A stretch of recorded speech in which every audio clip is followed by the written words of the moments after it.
البتہ حضور صلی اللہ علیہ وسلم کی دنیا میں تشریف آوری سے پہلے یہ شیاطین آسمان کے قریب جا کر فرشتوں کی باتیں چوری چھپے سننے کی کوشش کرتے تھے، اور وہاں سے کوئی بات کان میں پڑ جاتی تو اس کے ساتھ سینکڑوں جھوٹ ملا کر کاہنوں یعنی فیوچر بتانے والوں کو بتا دیتے تھے۔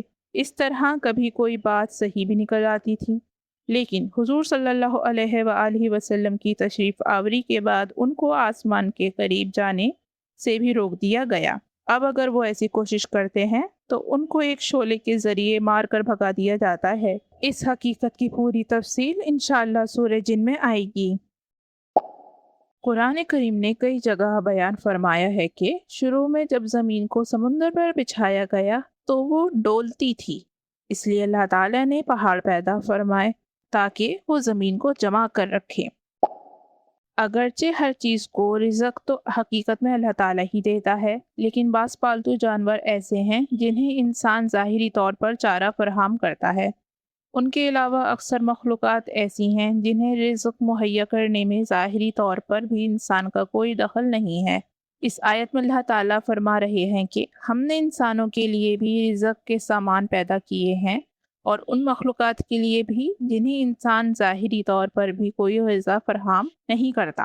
عربی گرامر کی روح سے اس آیت کا ترجمہ ایک اور اس طرح بھی ممکن ہے، اور وہ یہ کہ ہم نے تمہارے فائدے کے لیے اس زمین میں روزی کے سامان بھی پیدا کیے ہیں اور وہ مخلوقات بھی پیدا کی ہیں جن کو تم رزق نہیں دیتے۔ اس کا مطلب یہ ہے کہ اللہ تعالیٰ نے انسان کے فائدے کے لیے وہ مخلوقات بھی پیدا کی ہیں جن کو وہ ظاہری طور پر بھی رزق نہیں دیتا مگر ان سے فائدہ اٹھاتا ہے، جیسے شکار کے جانور۔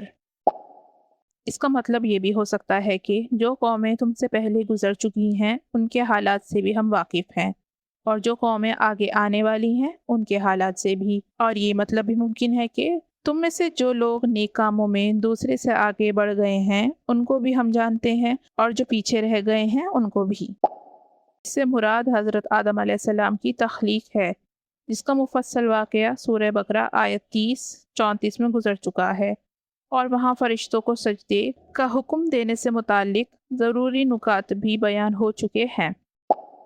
جس طرح انسان کے جد امجد حضرت آدم علیہ السلام ہیں، اسی طرح جنات میں سب سے پہلے جس جن کو پیدا کیا گیا اس کا نام جان تھا، اور اسے آگ سے پیدا کیا گیا تھا۔ شیطان نے مہلت تو روز حشر تک کے لیے مانگی تھی، لیکن اللہ تعالیٰ نے اس وقت کے بجائے ایک اور معین وقت تک کے لیے اسے مہلت دی۔ اکثر مفسرین کے مطابق وہ پہلی سور کے پھونکنے تک ہے، جس کے بعد سارے مخلوقات کو موت آئے گی۔ اس وقت شیطان کو بھی موت آ جائے گی، یعنی ایسی دلکشی پیدا کروں گا جو انہیں تیری نافرمانی پر آمادہ کرے گی۔ اللہ تعالیٰ نے اسی وقت واضح فرما دیا کہ جو لوگ اخلاص اور بندگی کا راستہ اختیار کریں گے وہ سیدھا مجھ تک پہنچیں گے، اور ایسے لوگوں پر شیطان کے بہکاوے کا کوئی اثر نہیں ہوگا۔ میرے بندوں سے مراد وہ بندے ہیں جو اللہ تعالیٰ کے حکم پر چلنے کا پختہ عزم رکھتے ہیں اور اسی سے مدد مانگتے ہیں۔ ایسے لوگوں پر شیطان کا زور نہ چلنے کا مطلب یہ ہے کہ اگرچہ شیطان انہیں بھی گمراہ کرنے کی کوشش تو کرے گا، لیکن وہ اپنے اخلاص اور اللہ تعالیٰ کے فضل سے اس کے دھوکے میں نہیں آئیں گے۔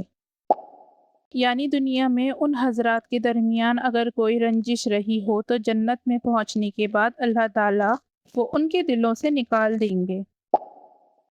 مہمانوں سے مراد وہ فرشتے ہیں جو حضرت ابراہیم علیہ السلام کے پاس بھیجے گئے تھے۔ اوپر یہ بیان کیا گیا تھا کہ اللہ تعالیٰ کی رحمت بھی بہت وسیع ہے اور عذاب بھی بڑا سخت ہے، لہٰذا ایک انسان کو نہ اللہ تعالیٰ کی رحمت سے مایوس ہونا چاہیے اور نہ اس کے عذاب سے بے فکر ہو کر بیٹھنا چاہیے۔ اس مناسبت سے ان مہمانوں کا یہ واقعہ ذکر فرمایا گیا ہے، کیونکہ اس واقعے میں اللہ تعالیٰ کی رحمت کا بھی بیان ہے کہ یہ فرشتے حضرت ابراہیم علیہ السلام کے پاس بڑھاپے میں حضرت اسحاق علیہ السلام جیسے بیٹی کی پیدائش کی خبر لے کر آئے، اور اللہ تعالیٰ کے سخت عذاب کا بھی ذکر ہے کہ انہی فرشتوں کے ذریعے حضرت لوط علیہ السلام کی قوم پر عذاب نازل کیا گیا۔ یہ واقعہ قدری تفصیل کے ساتھ سورہ ہود آیت 69 سے 83 یعنی 69 سے 83 میں گزر چکا ہے۔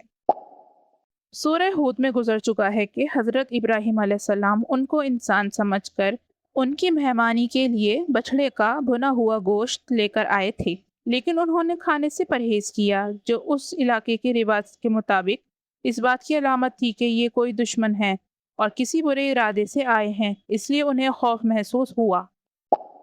حضرت لوط علیہ السلام اپنی قوم کی بد فطرتی سے واقف تھے کہ یہ لوگ اجنبیوں کو اپنی ہوس کا نشانہ بنانے کی کوشش کرتے ہیں، اس لیے انہوں نے گھبراہٹ کا اظہار کیا۔ حضرت لوط علیہ السلام کی اس بدنہاد قوم کے مختصر تعارف کے لیے دیکھیے سورہ اعراف آیت 80 پر حاشیہ۔ حضرت لوط علیہ السلام کو پیچھے چلنے کا حکم اس لیے دیا گیا تاکہ آپ اپنے تمام ساتھیوں کی نگرانی کر سکیں۔ خاص طور پر ان سب کو یہ حکم دیا گیا تھا کہ وہ پیچھے مڑ کر نہ دیکھیں۔ حضرت لوط علیہ السلام کے پیچھے ہونے کی وجہ سے کسی کو یہ جرأت نہیں ہو سکتی تھی کہ وہ اس حکم کی خلاف ورزی کرے۔ یہ فرشتے خوبصورت نوجوانوں کی شکل میں آئے تھے، اس لیے جیسا کہ حضرت لوط علیہ السلام کو اندیشہ تھا، یہ لوگ اپنی ہوس کو پورا کرنے کی شوق میں خوشی مناتے ہوئے آئے۔ کسی نبی کی امت میں جتنی عورتیں ہوتی ہیں وہ اس نبی کی روحانی بیٹیاں ہوتی ہیں۔ حضرت لوط علیہ السلام نے ان بدگماش لوگوں کو نرمی سے سمجھانے کی کوشش کی کہ تمہاری عورتیں جو میری روحانی بیٹیاں ہیں تمہارے گھروں میں موجود ہیں، تم اپنی نفسانی خواہشات ان سے پوری کر سکتے ہو اور یہی فطرت کا پاکیزہ طریقہ ہے۔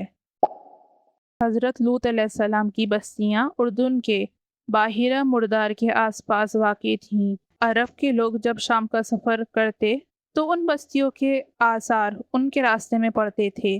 آیت 72 کے بارے میں یاد رہے کہ اللہ تعالیٰ کی ذات و صفات کے سوا کسی کی قسم کھانا انسانوں کے لیے جائز نہیں، جیسے کہ سورہ صفات کا حاشیہ نمبر 1 میں بیان کیا گیا ہے کہ اللہ تعالیٰ کو اپنی کسی بات کی تصدیق کے لیے قسم کھانے کی ضرورت نہیں ہے، لیکن قرآن کریم میں اللہ تعالیٰ نے مختلف چیزوں کی جو قسمیں کھائی ہیں وہ اول تو عربی زبان کی فصاحت و بلاغت کا ایک اسلوب ہے جس سے کلام میں زور اور تاثیر پیدا ہوتی ہے۔ دوسرے، جن چیزوں کی قسم کھائی گئی ہے ان پر اگر غور کیا جائے تو وہ اس دعوے کی دلیل ہوتی ہے جو ان قسموں کے بعد مذکور ہوتا ہے، اور ہمارے لیے جائز نہیں اللہ تعالیٰ کی ذات و صفات کے سوا کسی اور چیز کی قسم کھائیں۔ آئکہ اصل میں گھنے جنگل کو کہتے ہیں۔ حضرت شعیب علیہ السلام جس قوم کی طرف بھیجے گئے تھے وہ ایسے ہی گھنے جنگل کے پاس واقع تھی۔ بعض مفسرین نے کہا ہے کہ ایسی بستی کا نام مدیان تھا، اور بعض کا کہنا ہے کہ یہ مدیان کے علاوہ کوئی اور بستی تھی اور حضرت شعیب علیہ السلام اس کی طرف بھیجے گئے تھے۔ اس قوم کا واقعہ سورہ اعراف آیت 85 سے 93 یعنی 85 سے 93 میں گزر گیا ہے۔ تفصیلات کے لیے ان آیت کے حواشی ملاحظہ فرمائیے۔ دونوں سے مراد حضرت لوط علیہ السلام اور حضرت شعیب علیہ السلام کی بستیاں ہیں۔ جیسا کہ اوپر گزرا، حضرت لوط علیہ السلام کی بستیاں تو باحیرہ مردار کے پاس تھیں اور حضرت شعیب علیہ السلام کی بستی مدیان بھی اردن میں واقع تھی، اور اہل عرب شام جاتے ہوئے ان دونوں کے پاس سے گزرا کرتے تھے۔ ہجر، ہا کے نیچے زیر، قوم سمود کی ان بستیوں کا نام تھا جن کے پاس حضرت صالح علیہ السلام کو پیغمبر بنا کر بھیجا گیا تھا۔ ان کا واقعہ بھی سورہ اعراف آیت 73 سے 79 یعنی 73 سے 79 میں گزر چکا ہے۔ یعنی اس کائنات کو پیدا کرنے کا مقصد یہ ہے کہ نیک لوگوں کو آخرت میں انعام دیا جائے اور نافرمانوں کو سزا دی جائے، لہٰذا حضور صلی اللہ علیہ وآلہ وسلم کو تسلی دی جا رہی ہے کہ آپ ان کافروں کے اعمال کے ذمہ دار نہیں ہیں، بلکہ ان کا فیصلہ اللہ تعالیٰ خود کرے گا۔